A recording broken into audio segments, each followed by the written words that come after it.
The Winter Update is our holiday celebration of all things Halo. We're delivering our Campaign Network Co-op, our Forge Open Beta.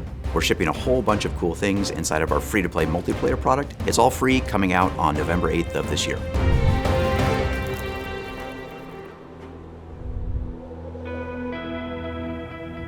So for the Winter Update, we're releasing 2 new maps, a new mode, a 30-tier battle pass, 2 events, and match XP, and all of that is free. We have 2 official Forge-created maps coming in the Winter Update. There are 2 multiplayer arena maps. One's called Argyle, and one's called Detachment. Detachment has the first teleporter that's in an official Halo Infinite multiplayer map. From a gameplay perspective, having something where really a teleporter plays to like a flank or like kind of an assault on a position in a surprise way is super cool. And like I think the way it really worked into that map played out really well and adds a lot of counterplay to like people hanging out on the island and camping that space.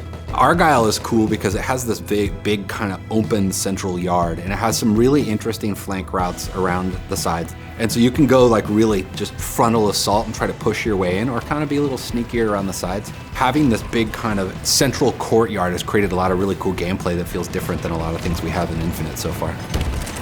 The new mode in the Winter Update, Covert One Flag, is our first asymmetrical mode. One team is the attacker and one team's the defender. The attackers have unlimited active camo at their disposal, and then the defenders have the threat sensors. And so they're kind of, spotting, and it plays like a cat and mouse game, which is really fun. One of the biggest pieces of feedback that we've gotten since we launched is that people really want a system that gives them points, XP points, for just playing the game.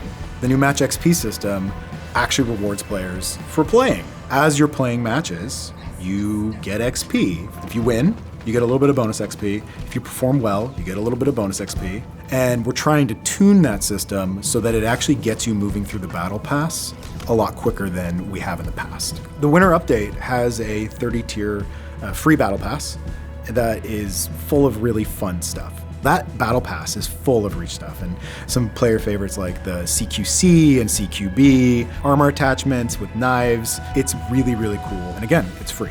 We also have 2 events going on with the Winter Update. The one in December is called Winter Contingency 2, and then in January we have the Joint Fire event. I'm excited for folks to jump in to start enjoying the new additions that are coming with the November Update.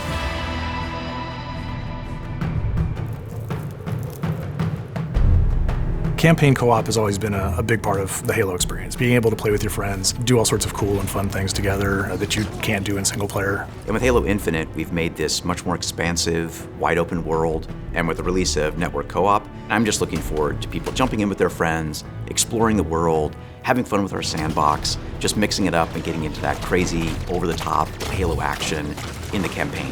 Whether you're playing single player or you're playing co-op with your friends, any progress made is saved. So it's not a case now where, you and I are going to get together, we're going to play, and we're going to play your game. What we're going to do is start everybody at the place where the furthest behind player was in their individual save file that they picked. Nobody misses any of the campaign, nobody's breaking the sequence, and you're still getting to experience the full story in order. Objects are the same way. Collectibles, data pads, even Spartan cores. So if you've collected a Spartan core, let's say, and I haven't, when we go to that Spartan core, it's still interactive. And any one of us can activate it to collect it. Those who haven't collected that particular Spartan core, they get it. And a fun little feature specifically regarding skulls is at the beginning of the fire team when you're setting it up, the set of skulls we'll have to choose from is all the skulls that everybody has brought.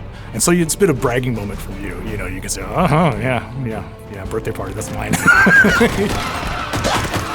With moving to a semi-open world Halo game, we wanted to make it so that you have this ability to go explore, find things, go take on an outpost or a base or something like that, however you guys want to do it. It's like, hey, you go take that tower, we're going to go take this tower, and you can split up and do your stuff. But there is a limit because it is a co-op game, so it's not the idea that we're being put into a world and you all just go do your own game. The idea is to play together. That's the focus. If you're in one of our interior maps, These are more of the linear, traditional Halo style levels. As you progress through the level, if someone in the fire team is too far behind, then they'll be brought up with the rest of the team.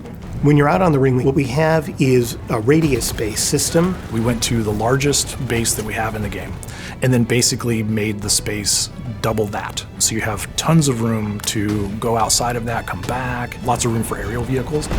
Unlike previous Halos, you don't lose your weapons when you die in this one. You respawn with the same stuff you had when you die. So there's really not a mechanical penalty other than the respawn time, and your teammates have to be safe to spawn on.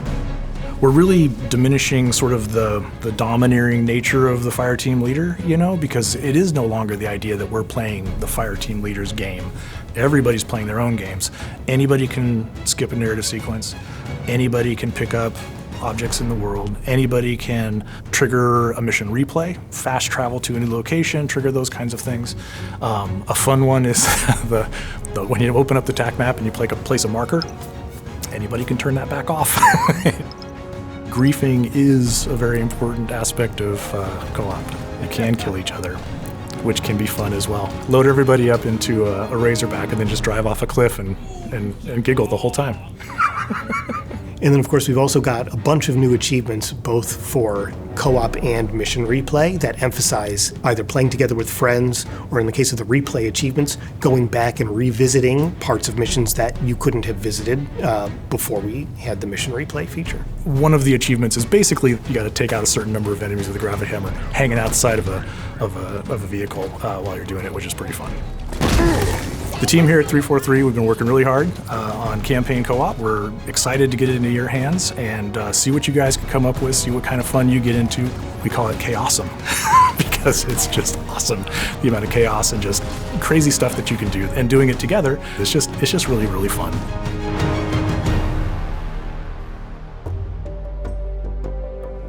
As part of the free winter update, we're super excited to release the Forge Open Beta, our most powerful Forge tool yet. Well, ever since Halo 3, Forge has been the way that we unlock all the creativity of our players. Allows them to jump in, make their own maps and modes, whole new experiences. When Forge launched, it was a cool tool for the community to start playing with maps and having influence on maps where spawners were moving some objects around. It wasn't quite a fully robust tool set for building levels yet. And that's where it's kind of evolved to and then beyond. Now it's like its own little game editor. With the release of the beta, we're inviting everyone to participate in Forge. And the good news is all the work that you do on your maps and modes and anything else inside of Forge, that's going to be saved and continue on.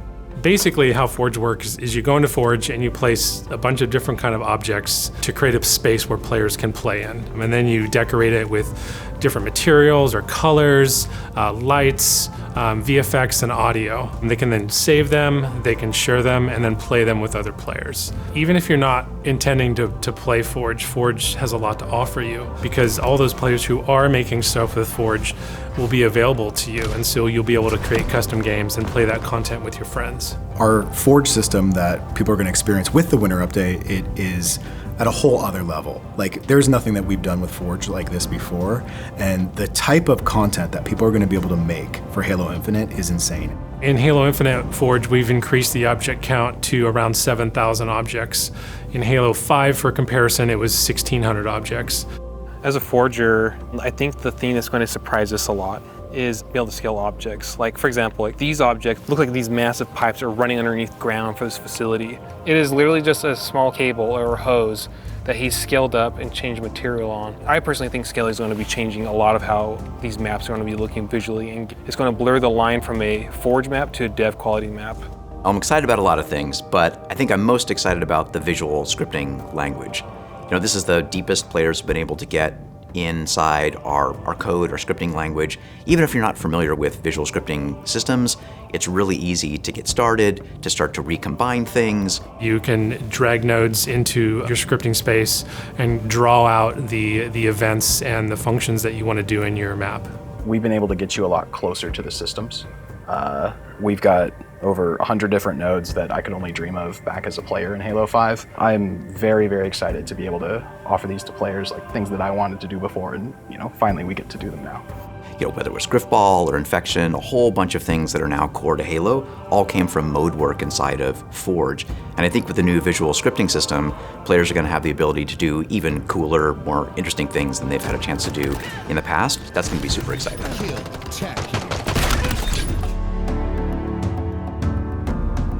At Forge launch, we'll be supporting 6 canvases, and moving forward, we'll be adding to canvases as we can. The canvas diversity we have is pretty fantastic. In fact, we have a player requested canvas, which is blank, which is just an empty canvas. So no matter what kind of experience you're trying to create, the canvas backdrop, well, we've got your back. We're super excited to bring Nav Mesh into Forge. Nav Mesh is basically data that Spartan bots rely on to navigate a map. This is the first time that bot support has appeared in Forge in the Halo series. It always just blows me away, people's creativity, taking things that we've done and making them new again with their own imagination. We've already seen a lot of amazing content being created by the community and our Forge Council. It's super encouraging to already see before we've even released this what this thing is capable of, and the amount of content that they're going to be able to create. It's kind of unstoppable. The Forge Council is already making a wide variety of experiences. I've seen really amazing arena maps. I've seen crazy scripts. They are really pushing Forge. Once Forge releases, we're really going to be watching what comes out, because we want to find the cool, the best of, right? And surface those things to players in any way we can. The more we can take those things and kind of put them up on a pedestal and inside of the rest of our game and kind of let the rest of the community play them, that's super cool. And that's really the heart and spirit of what Forge is. What people should expect with Forge is that, much like the rest of the game, it's just going to continue to grow and evolve. As we add new game modes and new objects with Forge, or just, in our suite of modes in general, we'll be bringing those things into Forge and adding some of that scripting functionality so that the players will have access to all that kind of stuff. Forge is going to evolve based on what the community wants, right? We've already started a good dialogue with the Forge Council. They've given us some good feedback. Once Forge goes live, I'm super excited to hear what the community says, because that's going to be our North Star in terms of what Forge turns into. On behalf of the entire Forge team, we are so excited to see what the community makes with Forge. It's been a long journey, and we're excited to finally share this with you. I think this is the start of a new part of the journey of Infinite, and where we continue to evolve as a service, and how the game will continue to expand alongside of the community as we keep releasing new features and making the game crazier and more fun. The Forge Open Beta is available on November 8th, along with Campaign Network Co-op and Mission Replay, and some great additions to our multiplayer experience. All part of the winter update.